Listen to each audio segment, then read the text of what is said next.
রান্না কিন্তু একটা শিল্পের ব্যাপার। আপনি রান্নাতে যত রং মিশাবেন, রস মিশাবেন, আপনার রান্নার তত মজা হবে। ঘরে আমরাও কিন্তু বিরিয়ানি, রোস্ট, পোলাও রান্না করি, কিন্তু বিয়েবাড়ির বাবুর্চিদের রান্না খেলে আমাদের সেই স্বাদ অনেক দিন পর্যন্ত জিভে লেগে থাকে।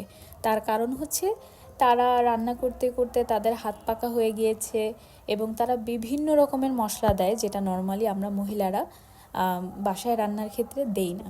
তা আমরা সবাই নর্মালি পুডিং খাই। অনেকে অবশ্য অনেক রকম পুডিং খান, কিন্তু আমি আমার নিজের হাতে কখনো অন্যরকম পুডিং বানাইনি।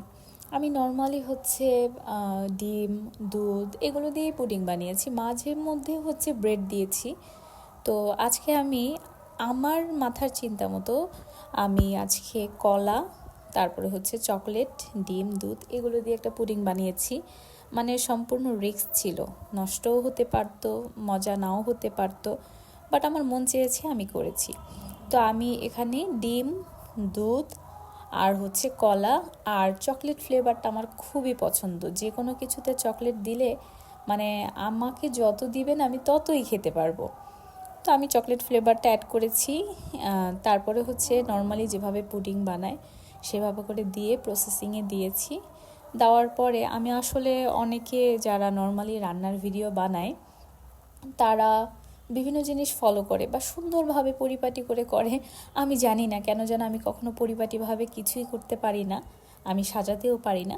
নর্মাল যেভাবে হয় কোনোভাবে আর কি করি, কিন্তু আমার কাছে মনে হয় আমার খাবার অনেক মজা হয়। আর তার থেকে বড় কথা আমার মতন মাশাআল্লাহ যদি একজন স্বামী থাকে, সে তো খেয়ে যে প্রশংসা করে আমার দুনিয়ার আর কিচ্ছু লাগে না। এই খাবারটা খাওয়ার পরে আমি আমার হাজবেন্ডকে ট্রাই করতে দিয়েছি, তার রিয়াকশনটা দেখেন। চকলেট ফ্লেভার, আল্লাহ জানে কেমন হয়েছে। ভালো হলে তো আলহামদুলিল্লাহ। সাথে আরো কি দিছি বলো? ডিম দিচ্ছে তো অবশ্যই।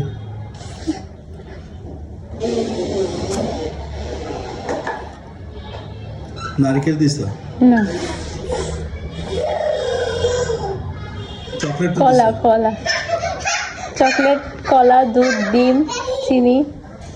কেমন হয়েছে? ভালো হয়েছে, খারাপ হয়নি। বাগে পাবো না অবশ্য আমি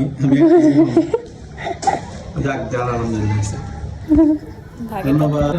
হয়েছে। যতবারই পুডিং বানিয়েছি happy birthday to you, piece বা দুই হ্যাপি পিস তাও বার্থডে খেয়েছি কিনা সন্দেহ, টু ইউ, কিন্তু আমি খেয়ে ফেলি। হ্যাপি কারণ বার্থডে, পুডিং জিনিসটা হ্যাপি আমার এত বার্থডে, বেশি হ্যাপি পছন্দ, বার্থডে আমি প্রায় আব্দুল। মাশাআল্লাহ প্রতিদিনই পুডিং বানাই, প্রতিদিন আমি খেয়ে ফেলি।